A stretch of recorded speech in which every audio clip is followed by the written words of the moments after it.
Souvenez-vous les amis, je l'avais mis en garde devant cette caméra, assis à cette table, dans cette même salle de rédaction, et ce, plusieurs mois avant le premier tour de la primaire de la droite et du centre. On peut retrouver la vidéo si vous voulez. Je lui avais dit, Nicolas, retire-toi tant qu'il en est encore temps. Tu es complètement cramé, les Français n'en peuvent plus de te voir t'agiter dans tous les sens, tu vas te faire humilier.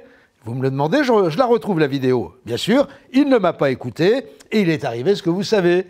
Le Lilliputien vindicatif s'est fait rétamer dès le premier tour par celui qui fut quasiment son majordome pendant 5 ans. Bon, il est parti faire de la bicyclette à Saint-Tropez en attendant le placement sous mandat de dépôt, tout ça, c'est de l'histoire ancienne, n'y revenons pas. Si je m'autorise à rappeler au risque de l'immodestie cette saisissante prophétie, c'est parce que j'en ai une nouvelle à formuler.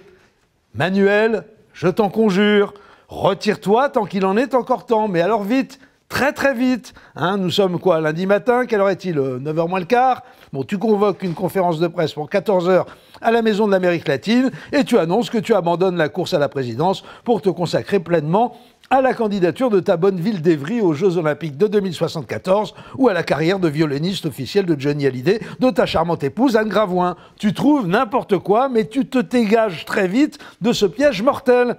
Parti comme tu es, mon cher Manuel, le 22 janvier prochain, tu vas te retrouver à 5%, ton score de la primaire de 2011, juste devant Sylvia Pinel et derrière Vincent Peillon. Dans le meilleur des cas, tu termineras directeur de la communication de Benoît Hamon.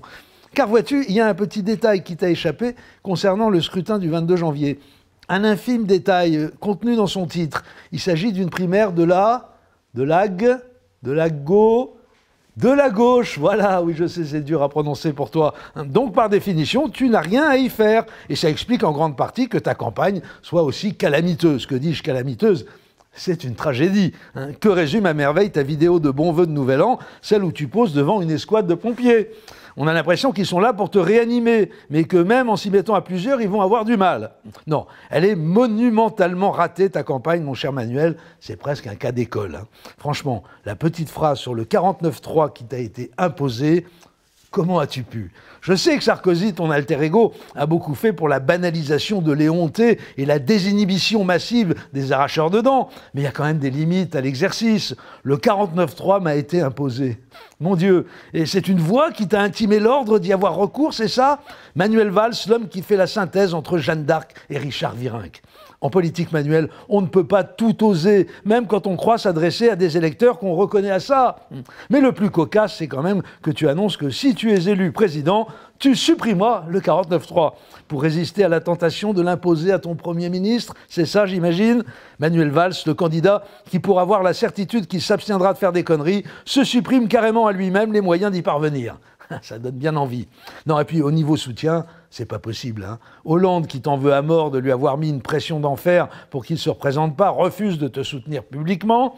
Même chose pour Bernard Cazeneuve, fatalement. Quant à Stéphane Le Foll et François Rebsamen, ils réfléchissent. Résultat, pour l'instant, tu es soutenu par Jean-Marie Le Guen. Tu te rends compte, même Le Foll et Rebsamen se pincent le nez. N'y va pas, Manuel, n'y va pas, tu vas te retrouver en burkini dès le premier tour. 5%, souviens-toi de ce chiffre. À lundi.